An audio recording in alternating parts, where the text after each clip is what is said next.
संकेतानि प्रदर्शयन्ति ज्ञानमार्गम्।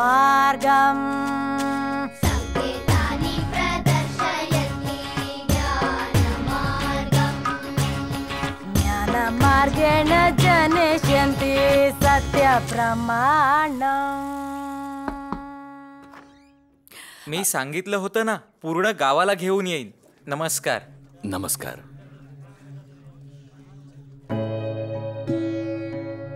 हत्तीरोग. आजही भारतात 50 कोटींहून जास्त लोकांना हत्तीरोग होण्याचा धोका आहे. फक्त एक मात्रा दरवर्षी जी तुम्हाला या आजारापासून सुरक्षित ठेवू शकते. गोळ्यांची एक मात्रा जी अगदी सुरक्षित व मोफत आहे. वर्षातून एक वेळा या गोळ्या खा हत्तीरोग मुक्त भारतासाठी. या आपण सारे मिळून भारतातून हत्तीरोगाची निशाणी मिटवूया.